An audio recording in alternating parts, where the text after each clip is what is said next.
Hello, my name is Magnus Petersen. This is another video on investment finance, and this is about how you properly compare the return on stock indices, such as the S&P 500 for large cap stocks versus the S&P 400 for mid cap stocks.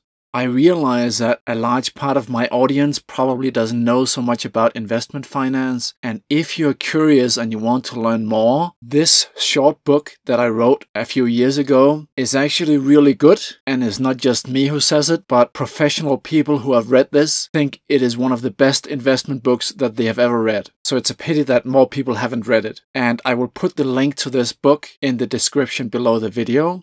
This picture here is from New Zealand, and I believe it's fairly close to the northern tip of the North Island. I think that is called Cape Ringa. And here is another picture from New Zealand, and this is on the South Island called Moke Lake. Now what we're going to talk about now is a method for comparing stock indices, and I used it in this paper here, where I compared the same stock indices for United States that we will be using in this video here. And I looked in my photo archive, and I have a few more photos from that area. So this is from the other side. If you go up on one of the mountains next to the lake and look in the other direction, this is what you see. And if we look around, what we have here are the mountains surrounding it. And I remember that there was a chopper, a helicopter, but I can't find a photo of that. But I asked the man who was in charge of the campsite, which is down at the foot of the mountains next to the lake, and he said it was a Honda. What they do is that they capture one goat and they put a transmitter, a radio transmitter on the neck of the goat, and then they let it go. And a few years later, they come out with a helicopter and a man with a rifle, and then they find the goat, but by that time, it is a part of a larger group of maybe 20 animals. So they kill all of them because they have a lot of problems with wild animals in New Zealand because there are no predators to eat them, so they destroy all of the forests. And this is not the most rugged terrain in New Zealand, but you can see it's not exactly easy to navigate this on foot.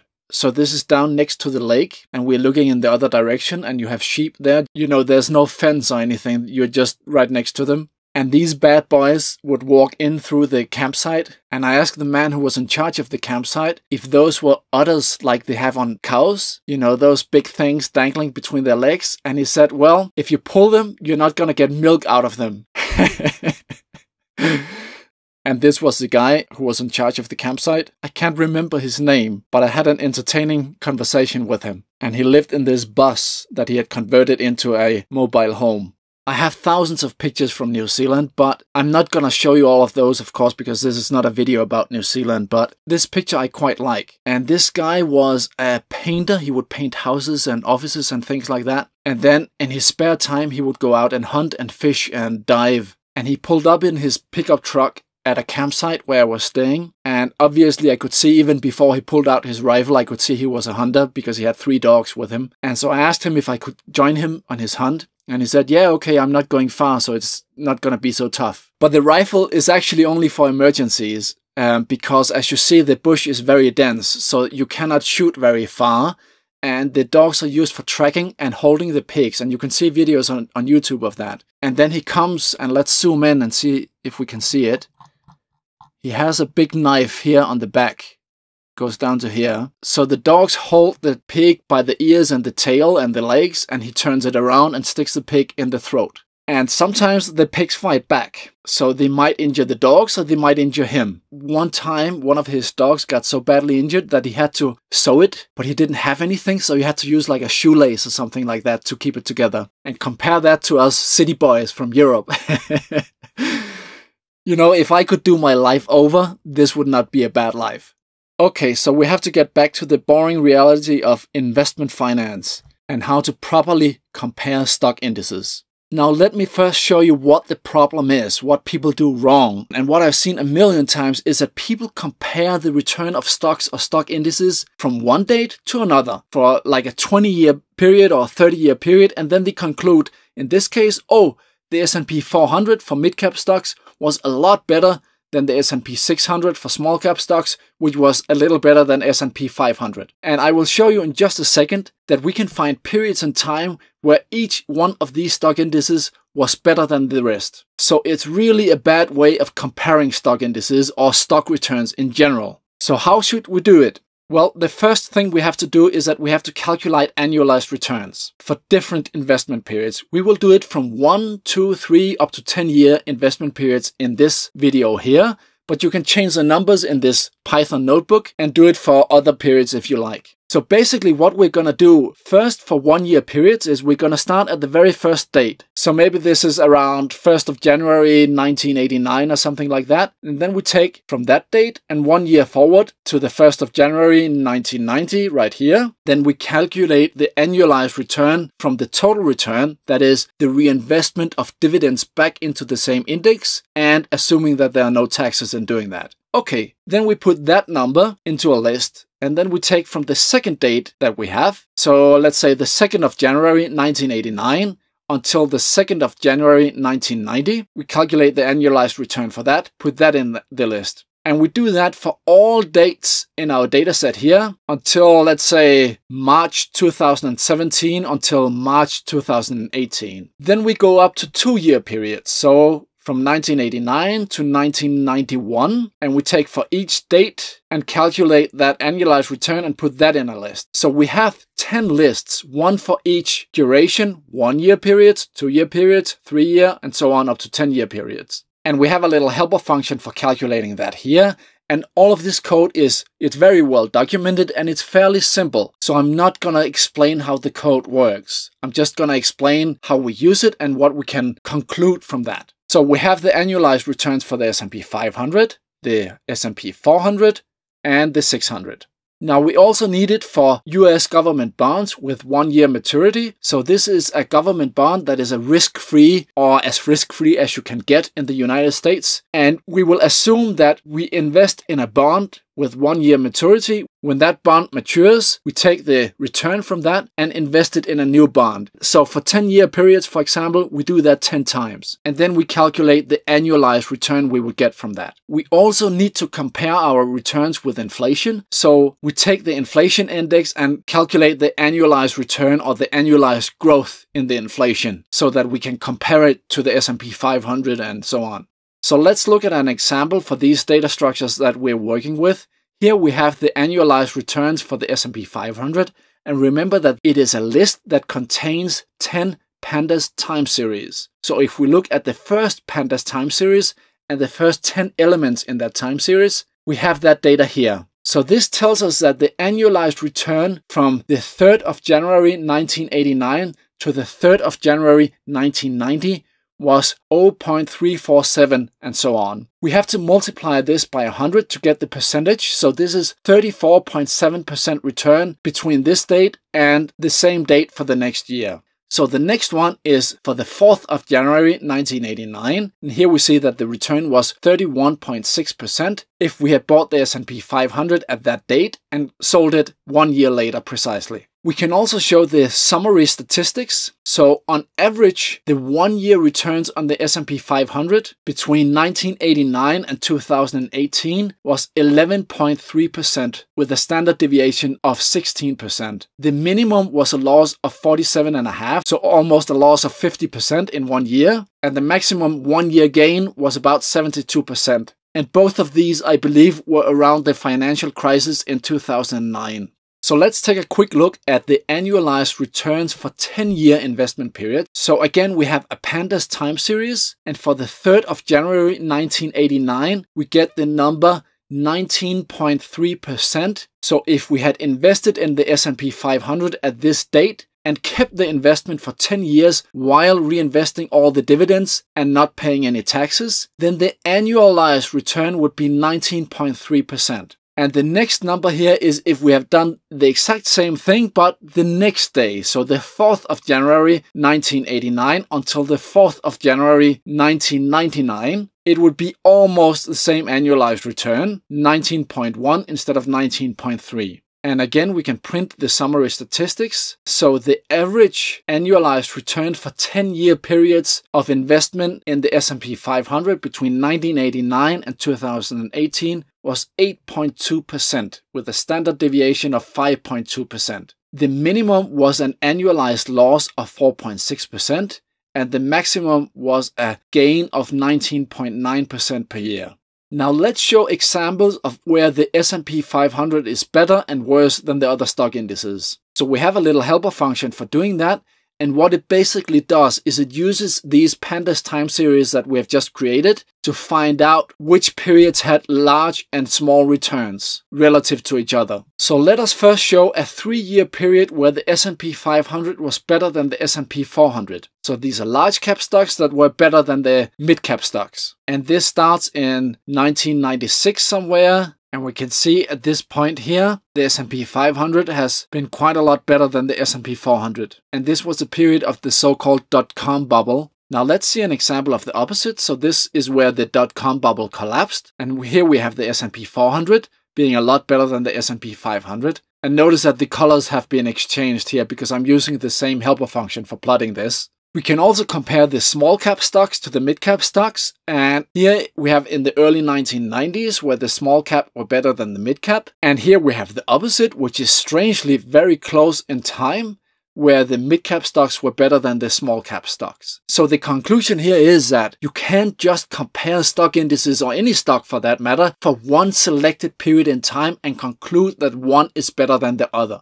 We need much more detailed statistics to compare them. So let's print those more detailed statistics, and again we use a helper function for that. And when we print it, it looks like this, and this can be a little confusing, but let's try and look at what it says. So we have here 1-year investment periods. Here we have the S&P 500 and the S&P 400 in this column here in the middle, and the S&P 600 in this column to the right. So for 1-year investment periods, the S&P 500 had an average return of 11.3%. The S&P 400 had an average return of almost 14%, and the S&P 600 had an average return of about 12.4%. The worst loss was about the same for all of them, and the best gain was somewhat higher for the S&P 400 and 600.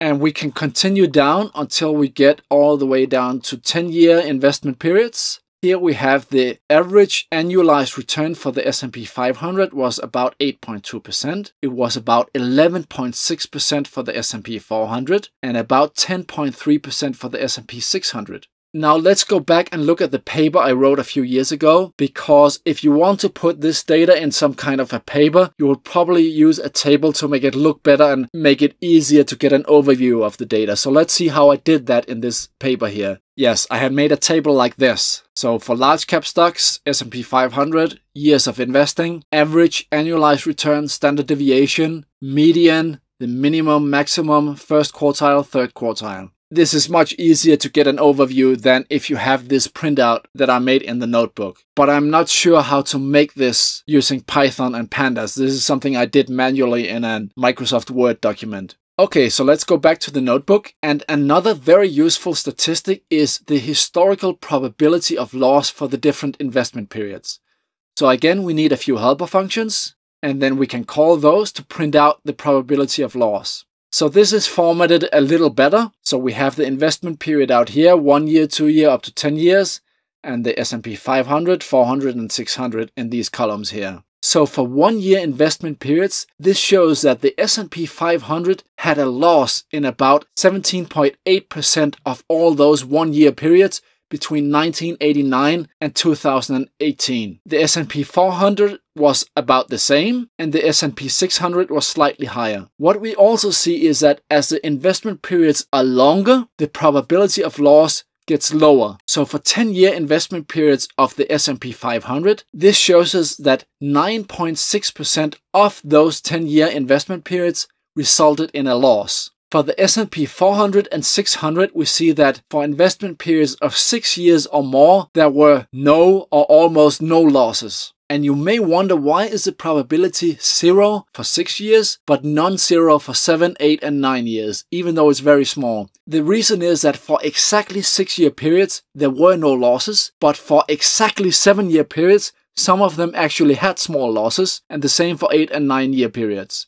Another very useful statistic is the probability of performing better or worse than inflation, because a nominal loss is one thing. That is, if you invest $100 and after 10 years of investing you only have $100, well, it's not strictly a loss. You still have your $100, But because of inflation, that $100 does not have the same purchasing power as it had 10 years ago. So let's also compare the return on the stock indices to inflation. And once again, we print it out like a table like so. And for 1 year investment periods, we see that the S&P 500 was better than the CPI, which is the United States Consumer Price Index, which is an inflation index. So it tells us how much more expensive goods and services have become in the United States over a given period of time. And again, read my introduction to investment in the book that I showed you at the beginning. It explains all of this to you if you don't know what it is. So anyway, for 1 year investment periods, the S&P 500 outperformed the inflation in about 79% of all of the 1 year periods. And it was about the same for the S&P 400 and a little less for the S&P 600.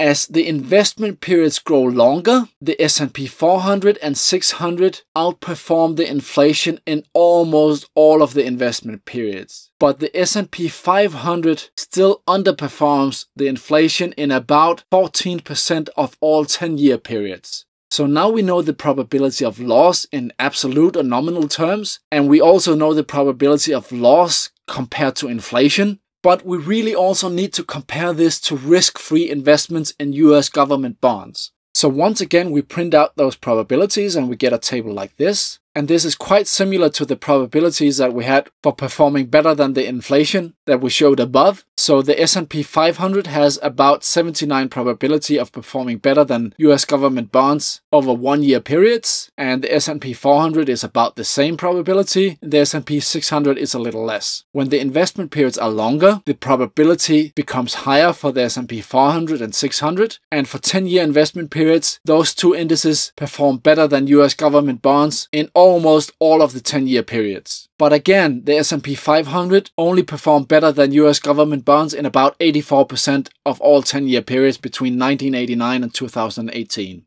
So now we have compared the different stock indices to inflation and to government bonds, and now let's compare them to each other. So what we have here is a table of probabilities of one index performing better than another. So in the first column here, we have the S&P 500 performing better than the S&P 400. And for 1 year investment periods, that happens about 42% of the time. And about 45% of the time, the S&P 500 beats the S&P 600 in 1 year investment periods.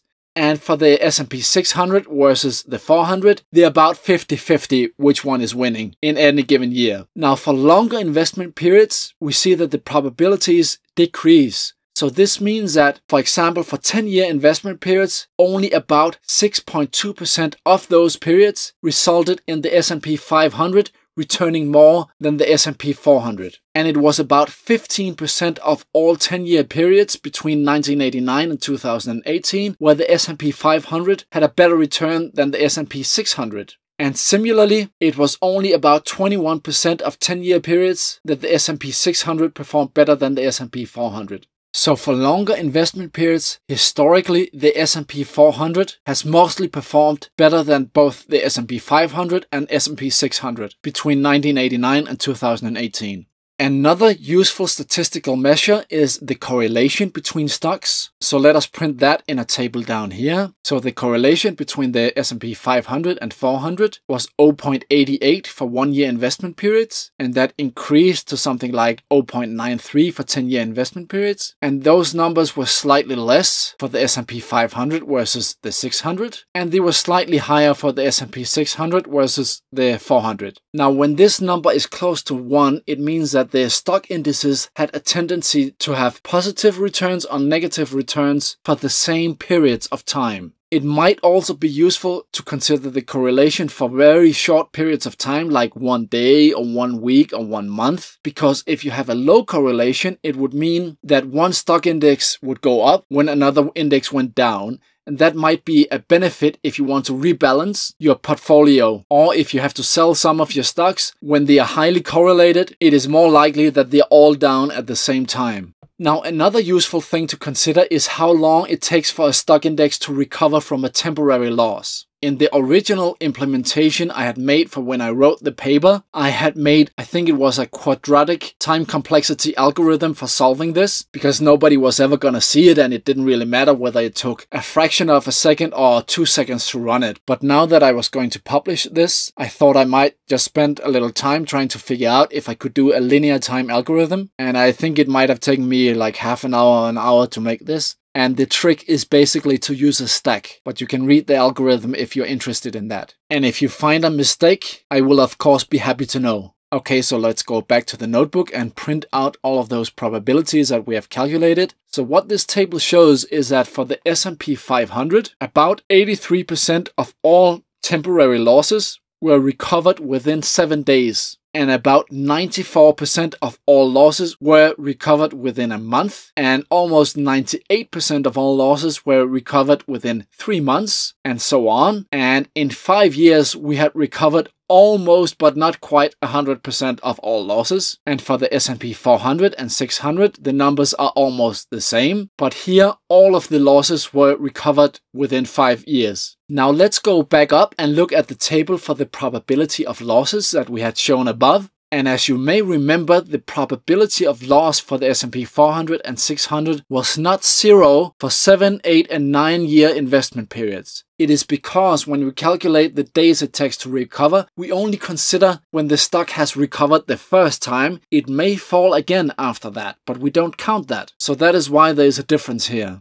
So we have seen several statistics now that all of them show us that the S&P 400 for mid-cap stocks in the United States was generally better than the S&P 600 for small-cap stocks, and that in turn was generally better than the S&P 500 for large-cap stocks, especially for longer investment periods. And the S&P 400 was better in terms of average annualized return and the probability of loss. So quite obviously, looking backwards, it would have been better to invest in the S&P 400 for most periods, not all of them, but for most of them, between 1989 and 2018. So the question is whether the S&P 400 will continue to be better than the S&P 600 and 500 in the future. Now imagine that these statistical results were well known and everybody in the world knew them, so they thought, oh, the S&P 400 is always better than the other stock indices. What would happen then is that the price of the S&P 400 would probably be bid up to a very high level, so that at some point it would be at a price level that would no longer be justified by the future earnings growth, even if that was higher than for the S&P 500 and S&P 600. So we need a way to forecast the future returns of these 3 stock indices. And you may remember the last video I did was precisely on doing that for the S&P 500. We used the price to sales or the price to book ratio to forecast the S&P 500. Unfortunately, I don't have that data for the S&P 400 and the S&P 600. It's really difficult to get. Now, what we do have are the dividend payouts for those 2 indices. And you can use that to calculate the price to dividend ratio or the reciprocal of that, which is called the dividend yield. And I have actually updated the previous notebook where I did that for the S&P 500. And you should try and do it for the S&P 400 and 600 and see if you can get those fitted return curves that I talked about in the last video and get that for the S&P 400 and 600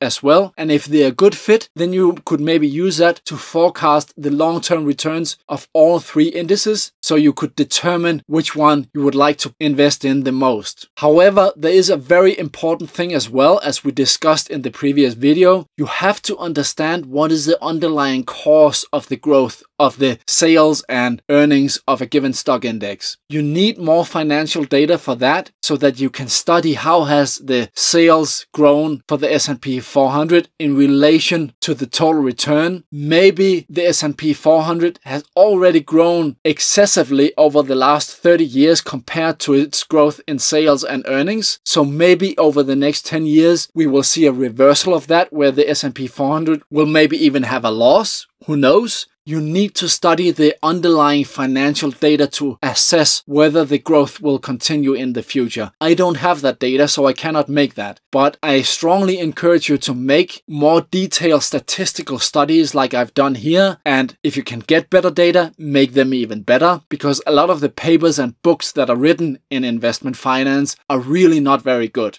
So I wish you very good luck, and as usual, you can download all of this by clicking on the link below the video.